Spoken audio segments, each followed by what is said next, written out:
ಈಗ ಬರ್ತಿರುವಂಥ ಅಪ್ಡೇಟ್ಸ್ ಪ್ರಕಾರ ಅಮೇರಿಕ ಹೇಳಿರುವಂಥದ್ದು ನಿಮಗಿರೋದು ಎರಡೇ ಆಪ್ಷನ್. ಒಂದು, ಶರಣಾಗತಿಯಾಗಿ ಜೀವ ಉಳಿಸ್ಕೊಳ್ಳಿ, ಇನ್ನೊಂದು ಮರಣವನ್ನು ಹೊಂದಿ. ಸೊ ಎರಡರಲ್ಲಿ ಯಾವ ಆಪ್ಷನ್ ನಿಮಗೆ ಬೇಕು ನೀವು ಆಯ್ಕೆ ಮಾಡ್ಕೊಳ್ಳಿ ಅಂತ. ಆದರೆ ಅದಕ್ಕೆ ಇರಾನ್ ಹೇಳ್ತಿರುವಂಥದ್ದು ಏನು ಗೊತ್ತಾ, ಯಾವುದೇ ಕಾರಣಕ್ಕೂ ನಾವು ಶಾಂತಿಯ ಮಾತುಕತೆಗೆ ಒಪ್ಪೋದಿಲ್ಲ ಅನ್ನುವಂಥದ್ದು. ಕ್ಷಣ ಕ್ಷಣಕ್ಕೂ ಈಗ ಪರಿಸ್ಥಿತಿ ಬಿಗಡಾಯಿಸ್ತಾ ಇದೆ. ಇನ್ನು ಇರಾನ್ ಏರ್ ಬೇಸ್ನ ಫೈಟರ್ ಜೆಟ್ಸ್ ಉಡಾಯಿಸಿದೆ. ಪೂರ್ವ ಇರಾನ್ನಲ್ಲಿರುವಂಥ ಝಹೆದಾನ್ ಏರ್ ಬೇಸ್ ಈಗ ಹಾನಿಗೊಳಗಾಗಿದೆ. ಏರ್ ಬೇಸ್ನ ರಡಾರ್ ಸಿಸ್ಟಮ್ ಸಂಪೂರ್ಣವಾಗಿ ಧ್ವಂಸ ಆಗಿದೆ. US ಹಾಗೂ ಇಸ್ರೇಲಿ ಏರ್ ಸ್ಟ್ರೈಕ್ನಲ್ಲಿ ಈ ಒಂದು ಏರ್ ಬೇಸ್ ಕಂಪ್ಲೀಟ್ ಆಗಿ ನಾಶವಾಗಿರುವಂಥದ್ದು. ಸೊ ಸ್ಯಾಟಲೈಟ್ ಇಮೇಜಸ್ನಲ್ಲಿ ಗೊತ್ತಾಗ್ತಾ ಇದೆ, ಬಿಫೋರ್ ಆ್ಯಂಡ್ ಆಫ್ಟರ್ ಪಿಕ್ಚರ್ಸ್ನಲ್ಲಿ ಯಾವ ರೀತಿಯಾದಂಥ ಒಂದು ಇಂಪ್ಯಾಕ್ಟ್ ಆಗಿದೆ, ಆ ತೀವ್ರತೆ ಹೆಂಗಿದೆ ಆ್ಯಂಡ್ ನಾಶವಾಗಿರುವಂಥ ಎಕ್ಸ್ಟೆಂಟ್ ಯಾವ ಮಟ್ಟಿಗಿದೆ ಅನ್ನುವಂಥದ್ದು. ಪೂರ್ವ ಇರಾನ್ನಲ್ಲಿರುವಂಥ ಝಹೆದಾನ್ ಏರ್ ಬೇಸ್ ಈಗ ಸದ್ಯಕ್ಕೆ ನಾಶವಾಗಿದೆ. ಕಂಪ್ಲೀಟ್ ಆಗಿ ಅದರ ಎಂಟೈರ್ ರೆಡಾರ್ ಸಿಸ್ಟಮ್ ಈಗ ನಾಶಪಡಿಸಲಾಗಿದೆ. US ಹಾಗೂ ಇಸ್ರೇಲಿ ಏರ್ ಫೋರ್ಸ್ಗಳು ಜಂಟಿಯಾಗಿ ಈ ಒಂದು ಏರ್ ಸ್ಟ್ರೈಕನ್ನು ಕೈಗೊಂಡಿರುವಂಥದ್ದು. ಸೊ ಈ ಏರ್ ಸ್ಟ್ರೈಕ್ನಲ್ಲಿ ಇರಾನ್ನ ವಾಯುನೆಲೆಗಳು ಕೂಡ ಈಗ ಧ್ವಂಸಗೊಂಡಿದ್ದಾವೆ. ಡೊನಾಲ್ಡ್ ಟ್ರಂಪ್ ಅವರು ಹೇಳೋ ಪ್ರಕಾರ ನಮ್ಮದು 4 ವಾರದ ಮಿಷನ್ ಇದು, ಈ ಪ್ರಕ್ರಿಯೆ, ಈ ಪ್ರೋಸೆಸ್ 4 ವಾರ ಟೈಮ್ ತಗೊಳ್ಳುತ್ತೆ. ಆದರೆ ಅಮೇರಿಕಾದ ಗುರಿಗಳೇನಿದ್ದಾವೋ ಅದನ್ನು ನಾವು ಸಾಧಿಸೋವರೆಗೂ ನಮ್ಮ ದಾಳಿ ಮುಂದುವರಿಯುತ್ತೆ. ಆ ದಾಳಿ ಆಗಬಾರ್ದು ಅಂದರೆ ನಿಮಗೆ 2 ಆಪ್ಷನ್ ಇದೆ. ಒಂದು, ಶರಣಾಗತಿಯಾಗಿ ನಿಮ್ಮ ಜೀವವನ್ನು ಉಳಿಸ್ಕೊಳ್ಳಿ, ನಿಮ್ಮ ದೇಶವನ್ನು ಉಳಿಸ್ಕೊಳ್ಳಿ. ಇಲ್ಲ ಅಂತಂದರೆ ಸಂಪೂರ್ಣ ನಾಶಕ್ಕೆ ನೀವು ರೆಡಿಯಾಗಿ ಅನ್ನುವಂಥದ್ದು.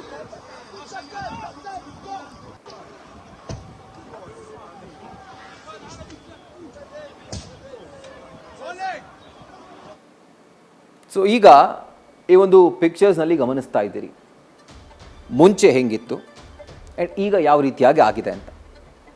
ರೆಡಾರ್ ಸಿಸ್ಟಮ್ ಅದನ್ನು ಗಮನಿಸ್ತಾ ಇದ್ದೀರಿ. ನಿಮ್ಮ ಚಿಕ್ಕ ಒಂದು ಬಾಕ್ಸ್ ರೀತಿ ಇರುವಂಥ ಒಂದು ಜಾಗ ಇದೆಯಲ್ಲ, ಅಥವಾ ಆ ಒಂದು ಇಮೇಜ್, ಅದು ಬಂದು ಝಹೆದಾನ್ ಏರ್ ಬೇಸ್ನಲ್ಲಿರುವಂಥ ರೆಡಾರ್ ಸಿಸ್ಟಮ್ ಇದ್ದಂಥ ಏರ್ ಬೇಸ್ ಸಿಸ್ಟಮ್. ಅದು ನೆನ್ನೆ. ಆದರೆ ದಾಳಿಯ ನಂತರ ನೀವಿಲ್ಲಿ ನೋಡ್ತಾ ಇದ್ದೀರಿ ಯಾವ ರೀತಿಯಾಗಿ ಆ ಕಂಪ್ಲೀಟ್ ರೆಡಾರ್ ಸಿಸ್ಟಮ್ ಸುಟ್ಟು ಕರಕಲಾಗಿದೆ ಅಂತ. ರೆಡಾರ್ ಸಿಸ್ಟಮ್ ಯಾಕೆ ಏರ್ ಬೇಸ್ಗಳಲ್ಲಿ ಇಂಪಾರ್ಟೆಂಟ್ ಅಂತಂದರೆ, ನಿಮಗೆ ವೈರಿ ಪಡೆಯ ಮಿಸೈಲ್ಗಳಾಗಿರ್ಬೋದು, ಜೆಟ್ಗಳಾಗಿರ್ಬೋದು, ಸುತ್ತಮುತ್ತ ರೇಡಿಯಸ್ನಲ್ಲಿ ಬರ್ತಿದ್ರೆ ಅದನ್ನು ಅಲರ್ಟ್ ಮಾಡುವಂಥ ಸಿಸ್ಟಮ್ ಅದು. ಸೊ ಆ ಒಂದು ರೆಡಾರ್ ಸಿಸ್ಟಮ್ ಈಗ ಕಂಪ್ಲೀಟ್ ಆಗಿ ಸುಟ್ಟು ಕರಕಲಾಗಿದೆ, ಇಲ್ಲಿ ಏನೂ ಉಳಿದಿಲ್ಲ. ಸೊ ಬಿಫೋರ್ ಆ್ಯಂಡ್ ಆಫ್ಟರ್ ನೀವು ಗಮನಿಸ್ತಾ ಇದ್ದೀರಿ. ಸೊ ಎಕ್ಸ್ಟೆಂಟ್ ಯಾವ ರೀತಿ ಇದೆ, ದಾಳಿಯ ಒಂದು ತೀವ್ರತೆ ಹೆಂಗಿದೆ ಅನ್ನೋದನ್ನು ಗಮನಿಸ್ತಾ ಇದ್ದೀರಿ. ಸೊ ಇದೇ ಥರದ ಏರ್ ಸ್ಟ್ರೈಕನ್ನು ಇಸ್ರೇಲ್ ಹಾಗೂ USA ಇರಾನ್ನ ಬಹುತೇಕ ಭಾಗಗಳಲ್ಲಿ ಮಾಡಿ ಮುಗಿಸಿದ್ದಾವೆ. ಆದರೆ ಪಿಕ್ಚರ್ ಅಭಿ ಬಾಕಿ ಹೈ ಅನ್ನುವಂಥ ಒಂದು ವಾರ್ನಿಂಗನ್ನು ಕೂಡ ಈಗ ಅಮೆರಿಕ ಹಾಗೂ ಇಸ್ರೇಲ್ ಕೊಡ್ತಾ ಇರುವಂಥದ್ದು. ಸೊ ಇದು ಝಹೆದಾನ್ ಏರ್ ಬೇಸ್, ಇರಾನ್ನ ಪೂರ್ವ ಭಾಗದಲ್ಲಿರುವಂಥ ಆ ಏರ್ ಬೇಸ್ನ ರೆಡಾರ್ ಸಿಸ್ಟಮ್ನ ಬಿಫೋರ್ ಆ್ಯಂಡ್ ಆಫ್ಟರ್ ಪಿಕ್ಚರ್ಸನ್ನು ಗಮನಿಸ್ತಾ ಇದ್ದೀರಿ. ಮುಂಚೆ ಹಿಂಗಿತ್ತು, ಏರ್ ಸ್ಟ್ರೈಕ್ ಆದ ನಂತರ ಈ ರೀತಿ ಆಗಿದೆ. ಸೊ ಇದೇ ಥರದ ಇಮೇಜಸನ್ನು ನಾವು ಆಪರೇಷನ್ ಸಿಂಧೂರ್ನಲ್ಲೂ ಕೂಡ ಗಮನಿಸಿದ್ದೀವಿ. ಎಸ್ಪೆಷಲಿ ಪಾಕಿಸ್ತಾನದ ನೂರ್ ಖಾನ್ ಏರ್ ಬೇಸ್ ಇರ್ಬೋದು, ಬೇರೆ ಬೇರೆ ಏರ್ ಬೇಸ್ಗಳೇನಿದ್ದಾವೆ ಮಧ್ಯ ಭಾಗದಲ್ಲಿ, ಪಾಕಿಸ್ತಾನದ ಮಧ್ಯ ಭಾಗದಲ್ಲಿ ಅದೇ ಥರದ ಒಂದು ಇಮೇಜಸ್ ನಮಗೆ ಕಾಣಸಿಕ್ಕಿದ್ವು. ಸೊ ಅದೇ ಥರದ ಒಂದು ಇಮೇಜ್ ಕೂಡ ಈಗ ಇರಾನ್ನ ಏರ್ ಬೇಸ್ಗೆ ಸಂಬಂಧಪಟ್ಟಂತೆ ನಮಗೆ ಲಭ್ಯವಾಗ್ತಾ ಇದೆ. ಸೊ ಈಗ ಮತ್ತೊಮ್ಮೆ ನಮ್ಮ ಜೊತೆ ಮಾತಾಡೋದಕ್ಕೆ ನಮ್ಮ ಕನ್ನಡಿಗರಾಗಿರುವಂಥ ಮೋಹನ್ ಕುಮಾರ್ ದಂಪತಿ ಈಗ ಜಾಯಿನ್ ಆಗಿದ್ದಾರೆ. ಸರ್ ನಮಸ್ಕಾರ, ಮತ್ತೊಮ್ಮೆ ಸ್ವಾಗತ. ಸೊ ಆಗ್ಲೇ ಹೇಳ್ತಾ ಇದ್ರಿ ಸಿಚುವೇಶನ್ ಬಗ್ಗೆ, ಒಂದು ಶಾರ್ಟ್ ಟ್ರಿಪ್ಗೆ ಅಂತ ಹೋಗಿದ್ರಿ, ಬಟ್ ಈಗ ಅದೊಂದು ಲಾಂಗ್ ವೆಕೇಶನ್ ತರ ಆಗ್ಬಿಟ್ಟಿದೆ, ಫೋರ್ಸಿಬಲ್ ವೆಕೇಶನ್ ಆಗ್ಬಿಟ್ಟಿದೆ ನಿಮಗೆ. ಸೊ ಈಗ ನಿಮಗೆ ಅಲ್ಲಿ ಊಟೋಪಚಾರಕ್ಕೆ ಅಥವಾ ಉಳ್ಕೊಳ್ಳಿಕ್ಕೆ ಯಾವ ರೀತಿಯಾದಂತಹ ವ್ಯವಸ್ಥೆ ಆಗಿದೆ ಸರ್ ಸರ್ಕಾರದ ವತಿಯಿಂದ? ಸರ್ ಆಕ್ಚುಲಿ ನಮಗೆ ಫ್ಲೈಟ್ ಇರೋದು ನಾಳೆ, ನಮ್ಮ ಶೆಡ್ಯೂಲ್ ಪ್ರಕಾರ ನಾಳೆ ಬೆಳಗ್ಗೆ ಫ್ಲೈಟ್ ಇರೋದು. ಸೊ ಇವತ್ತಿನವರೆಗೂ ಎಲ್ಲ ಆಸ್ ಪರ್ ಶೆಡ್ಯೂಲ್ ನಡೀತು. ಹೋಟೆಲ್ ರೂಮ್ಸ್ ಇತ್ತು ನಮಗೆ, ಊಟದ ಬಗ್ಗೆ ಏನು ಚಿಂತೆ ಇಲ್ಲ. ನಾಳೆ ಫ್ಲೈಟ್ ಕ್ಯಾನ್ಸಲ್ ಆಗಿದೆ ಅಂತ ಈಗ ಮೆಸೇಜ್ ಬಂದಿದೆ. ಇನ್ನು ಮುಂದೆ ನೋಡ್ಬೇಕು, ಇನ್ನೊಂದು ಹೋಟ್ಲ್ಗೆ ಹೋಗಿ ಸ್ಟೇ ಮಾಡ್ತೀವಿ ಅಷ್ಟೇ. ನಮ್ಮ MLA ಸರ್ ಫೋನ್ ಮಾಡಿದ್ರು, ಆಮೇಲೆ ಫ್ರೆಂಡ್ಸ್, ಅವರು ನಮ್ಮ ಫ್ರೆಂಡ್ಸ್ ಇಲ್ಲಿದ್ದಾರೆ ಅಂತ ಎಷ್ಟೋ ಜನ ಫೋನ್ ಮಾಡಿದ್ರು. ಅದೆಲ್ಲ ಧೈರ್ಯ ಕೊಡುತ್ತೆ. ಆರಾಮಾಗಿದೆ ಸರ್, ನಮ್ಮವರೆಗೂ ಯಾವುದೇ ತೊಂದರೆ ಇಲ್ಲ ಸರ್. ರೈಟ್. ಸೊ ಎಷ್ಟು ಜನ ಹೋಗಿದ್ರಿ ಸರ್ ಟ್ರಿಪ್ಗೆ? ನೀವಿಬ್ರೇನಾ ಅಥವಾ ಜೊತೆಲಿ Sir, ಯಾರಾದ್ರೂ ಫ್ರೆಂಡ್ಸ್ ನಾವಿಬ್ರೇ. ಗ್ರೂಪ್ ಹೋಗಿದ್ರಾ? ಸರ್ ನಾವಿಬ್ರೆ ಕಸ್ಟಮೈಸ್ ಟ್ರಿಪ್ ಮಾಡಿದ್ವಿ. Okay, okay. Bengaluru Sai travels ಅಂತ ಬಸವನಗುಡಿ, ಅವರಿಂದಾನು ಸಪೋರ್ಟ್ ಚೆನ್ನಾಗಿದೆ.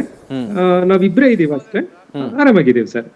Okay. ಪ್ಲಸ್ ತಾವೆಲ್ಲಾನು ನಮ್ಗೆ ತೋರಿಸ್ತಾ ಇರೋ ಕನ್ಸನ್ಗೆ ತುಂಬಾ ಸಂತೋಷ ಆಗುತ್ತೆ ಸರ್. Sir our pleasure. ಆಕ್ಚುಲಿ ಅದು ನಮ್ಮ ಕರ್ತವ್ಯ ಸರ್, ಯಾಕಂದ್ರೆ ಕರ್ನಾಟಕದ ಭಾಗದಿಂದ ಹೋಗಿರುವಂತಹ ಕನ್ನಡಿಗರು ಹೇಗಿದ್ದಾರೆ ಅಂತ ತಿಳ್ಕೊಳ್ಳುವಂತ ಒಂದು ಚಿಕ್ಕ ಪ್ರಯತ್ನ ನಾವು ಮಾಡ್ತಾ ಇದೀವಿ. ಜೊತೆಗೆ ಇಲ್ಲಿರುವಂತಹ ಕುಟುಂಬಸ್ಥರಿಗೂ ಆ ಧೈರ್ಯ ಬರಬೇಕು, ಹಾಗಾಗಿ ನಮ್ಮ ಒಂದು ಪ್ರಯತ್ನ ಅಷ್ಟೇ. ಸೊ ನಾವು ಕೇಳ್ಪಟ್ವಿ, ಅಲ್ಲಿನ ಸರ್ಕಾರವೇ ಅಲ್ಲಿ ಉಳ್ಕೊಳ್ಳಿಕ್ಕೆ ಹಾಗೂ ಊಟೋಪಚಾರಕ್ಕೆ ಅಲ್ಲಿನ ಹೋಟೆಲ್ ಮಾಲೀಕರಿಗೆ ಒಂದು ನೋಟಿಸ್ ಅನ್ನ ಕೊಟ್ಟಿದೆ. ದಟ್ ಎಷ್ಟು ಜನ ಇದ್ರು ಕೂಡ, ಅಂದ್ರೆ ಬೇರೆ ದೇಶದಿಂದ ಬಂದಿರುವಂತಹ ಟೂರಿಸ್ಟ್, ಅವರೆಲ್ಲರ ಅಕಾಮಡೇಷನ್ ಹಾಗೂ ಫುಡ್ ಎರಡೂ ಕೂಡ ಸರ್ಕಾರದ ವತಿಯಿಂದ ಭರಿಸ್ತೀವಿ ಅಂತ. ಅದು ನಿಜನಾ ಸರ್? ಸರ್ ಅದನ್ನ ಆಕ್ಚುಲಿ ನಮ್ಗೆ ಗೊತ್ತಾಗ್ತಾ ಇಲ್ಲ ಸರ್. ನಿನ್ನೆ ನಮ್ಮ ಹೋಟ್ಲಲ್ಲಿ ಕೇಳಿದ್ವಿ, ಈಗ ಸ್ಟೇ ಮಾಡಿರೋ ಹೋಟ್ಲಲ್ಲಿ ನಾಳೆ ಒಂದ್ ವೇಳೆ ಎಕ್ಸ್ಟೆಂಡ್ ಮಾಡ್ಕೊಂಡ್ರೆ ಎಷ್ಟು ಅಂತ. ಅವ್ರು ಇಷ್ಟು ಅಮೌಂಟ್ ಅಂತ ಹೇಳಿದ್ರು. ಆದ್ರೆ ನೀವ್ ಇರ್ಬೋದು, ಸರ್ಕಾರದಿಂದ ಬರುತ್ತೆ ಅಂತ ಏನ್ ಹೇಳಲಿಲ್ಲ. ಆದ್ರೆ ತಾವು ಹೇಳಿದಂಗೆ ನಾವು ಕೇಳ್ಪಟ್ವಿ, ಇನ್ನ ನಮ್ ಗಮನಕ್ಕೆ ಇನ್ನೂ ಅದು ಬಂದಿಲ್ಲ ಸರ್. ಸೊ ಈಗ ನಿಮ್ಗೆ ಅಕಸ್ಮಾತ್ ನಾಳೆ ಫ್ಲೈಟ್ ಕ್ಯಾನ್ಸಲ್ ಆಗಿದೆ ಅಂತ ಹೇಳಿದ್ರಿ. ಸೊ ನೆಕ್ಸ್ಟ್ ಫ್ಲೈಟ್ ಬಗ್ಗೆ ಏನಾದರೂ ನಿಮಗೆ ಮಾಹಿತಿ ಸಿಕ್ಕಿದ್ಯಾ? ಏನಾದರೂ ಟ್ರಾವೆಲ್ ಏಜೆನ್ಸಿ ಕಡೆಯಿಂದನೋ ಅಥವಾ ಏರ್ಪೋರ್ಟ್ ಅಥಾರಿಟಿ ಕಡೆಯಿಂದ ಏನಾದರೂ ನಿಮಗೆ ಆ ಒಂದು ಇನ್ಫಾರ್ಮೇಶನ್ ಸಿಕ್ಕಿದ್ಯಾ ಸರ್? ಸರ್ ಈಗ ಬೆಳಗ್ಗೆ ಟ್ರಾವೆಲ್ ಏಜೆಂಟ್ ನ ಮಾತಾಡಿದೆ ಬೆಂಗಳೂರಲ್ಲಿ ಇರೋವಾಗ. ಅವ್ರು ಹೇಳಿದ್ದು ಅವರಷ್ಟ ಎಮಿರೇಟ್ಸ್ ಫ್ಲೈಟ್ ನಮ್ ಬುಕ್ ಆಗಿರೋದು, ಅವರೇ ಬೇರೆ ಫ್ಲೈಟ್ ಹೇಳ್ತಾರೆ, ಏನು ತೊಂದರೆ ಇಲ್ಲ, ರೀಶೆಡ್ಯೂಲ್ ಮಾಡ್ತಾರೆ. ನೋಡೋಣ, ಇವತ್ತು ಸಂಜೆವರೆಗೂ ನೋಡೋಣ, ಇಲ್ಲಾಂದ್ರೆ 1 or 2 days ಮತ್ತೆ ಹೋಟೆಲ್ ಬುಕ್ ಮಾಡಿ ಇರಬೇಕು ಅಂತ ಹೇಳಿದ್ರು ಸರ್.